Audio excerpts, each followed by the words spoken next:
মাদারীপুরের রাজুর থানার দুজন এএসআই এর সঙ্গে তরুণীদের উদ্দাম নৃত্যের কয়েকটি ভিডিও সামাজিক যোগাযোগ মাধ্যমে ভাইরাল হয়েছে।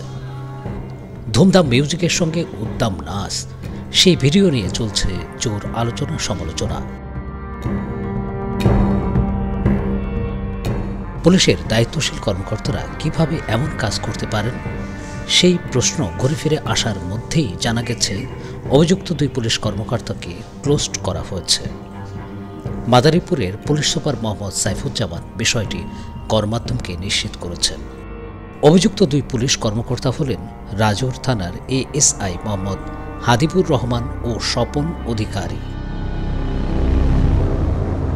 ছড়িয়ে পড়া ভিডিওতে দেখা যাচ্ছে দুই পুলিশ সদস্য একটি টিন শেড ঘরে একাধিক নারীকে নিয়ে নাচানাচিতে মেতে উঠেছেন।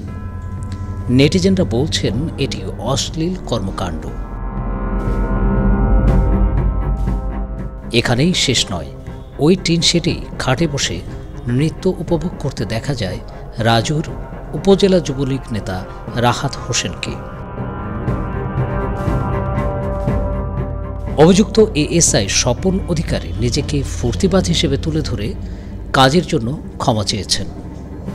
আরেক অভিযুক্ত এএসআই হাদিবুর বলছেন ভিন্ন কথা। তার দাবি, নিজের জন্মদিনে বন্ধুবান্ধব নিয়ে আনন্দ ফুর্তি করছিলেন তারা।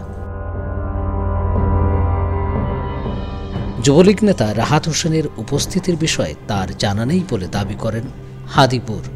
তবে রাহাত হোসেন পলাতক থাকায় তার বক্তব্য নেওয়া যায়নি।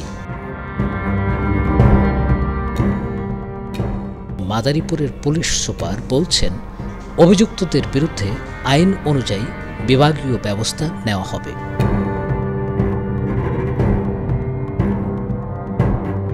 কেউ না বুঝলেও আমরা আপনার প্রয়োজন বুঝি, আর তাই তো অত্যাধুনিক ফিচার সম্বলিত বিভিন্ন সাইজ আর কালারের 250-টিরও বেশি ডিজাইন অপশন নিয়ে ওয়ালটন স্মার্ট ফ্রিজ বোঝে আপনার প্রয়োজন।